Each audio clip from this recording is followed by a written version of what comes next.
Hello and welcome to my YouTube channel. आज मैं लेकर के आया हूं ग्रेविटेशनल का अगला टॉपिक, अगला वीडियो जो आपके लिए होने वाला है बहुत ही इंपॉर्टेंट। आज का हमारा टॉपिक है difference between capital G and small G. जैसे ही हम लोग कैपिटल जी और स्मॉल जी का बात करते हैं, आप लोग के मन में कुछ आना चाहिए। कैपिटल जी का मतलब क्या होता है? यूनिवर्सल ग्रेविटेशनल कांस्टेंट, और जी क्या हो गया? Acceleration due to gravity. दोनों टॉपिक हम लोगों ने अच्छे से पढ़ा।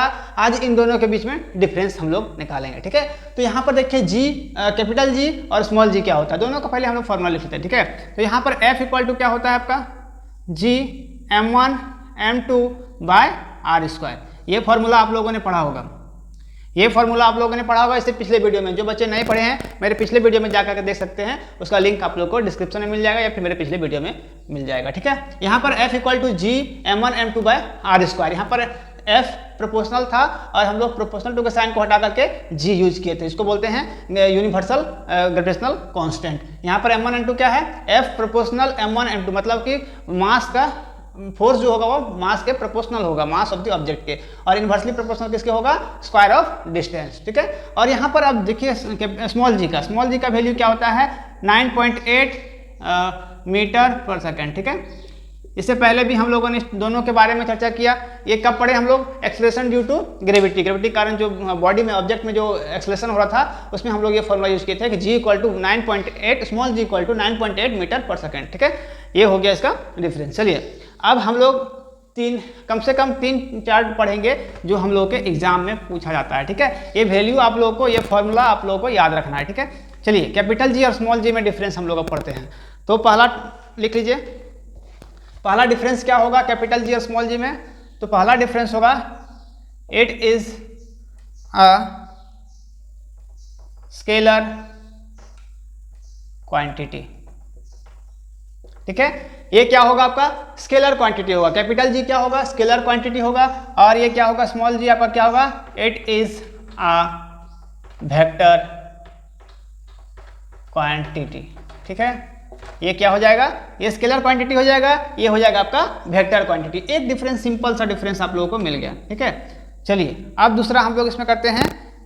इसको हम लोग क्या बोलते थे? कैपिटल जी को यूनिवर्सल ग्रेविटेशनल कांस्टेंट बोलते थे। तो एक आप लोग ये भी लिख सकते हो, इट इज कॉल्ड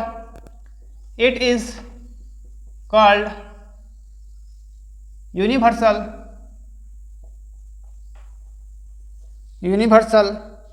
ग्रेविटेशनल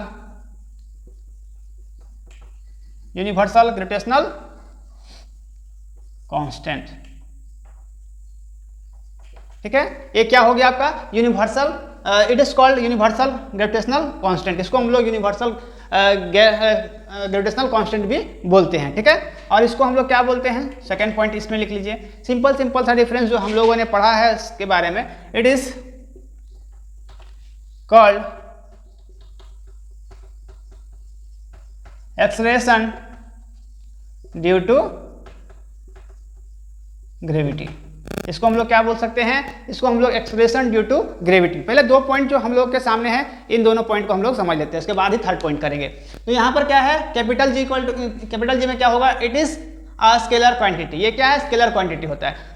और स्मॉल जी क्या हो गया? It is a vector quantity. Scalar quantity और वेक्टर क्वांटिटी में हम लोगों ने इससे पहले वीडियो में पढ़ा था कि स्केलर क्वांटिटी किसको कहते हैं? वैसा फिजिकल क्वांटिटी जिसमें सिर्फ आपका मैग्नीट्यूड होगा, डायरेक्शन नहीं होगा, उसको हम लोग बोलेंगे स्केलर क्वांटिटी, ठीक है। यहाँ पर क्या होगा? It is a vector quantity. Vector quantity में क्या होता है कि मैग्नीट्यूड के साथ साथ क्या होगा? उसमें डायरेक्शन भी होगा, ठीक है। ये हो गया आपका स्मॉल जी, ठीक है। दूसरा पॉइंट क्या है? It is called universal gravitational constant. हम लोग इसको बोलते थे यूनिवर्सल ग्रेविटेशनल कांस्टेंट, जिसका फॉर्मूला अभी हम लोगों ने यहाँ पर देखा था, G F equal to G m1 m2 by R square. इसे पिछले वीडियो में हम लोगों ने इस चीज़ को पढ़ा है, ठीक है। तो ये फॉर्मूला आप लोग के लिए इंपॉर्टेंट है, इसको आप लोग राइट डाउन कर सकते हो, ठीक है। ये इसके लिए है कैपिटल जी, इसको बोलते हैं हम लोग यूनिवर्सल ग्रेविटेशनल कांस्टेंट, ठीक है। और इसको हम लोग क्या बोलेंगे? It is called acceleration due to gravity. ये भी टॉपिक हम लोगों ने पढ़ा हुआ है, ठीक है, जिसका वैल्यू होता है 9.8 मीटर पर सेकेंड, ठीक है। दो पॉइंट आप लोगों के सामने। चलिए अब हम लोग करते हैं तीसरा पॉइंट। आई होप यहाँ तक आप लोगों को समझ में आया होगा, और इसको नोट्स करके रख लेना है क्योंकि यहाँ स्पेस कम है, इसीलिए हम लोग अब चलते हैं अगले टॉपिक में, अगला डिफरेंस में। तो दो डिफरेंस आई होप आप लोगों को समझ में आया होगा। चलिए अब लिख लिए कैपिटल जी में। कैपिटल जी में ऐसा क्या होगा वैल्यू, हम लोग लिख लेते हैं third point, third difference, its value is 6.67 into 10⁻⁻11 newton metre square KG per square.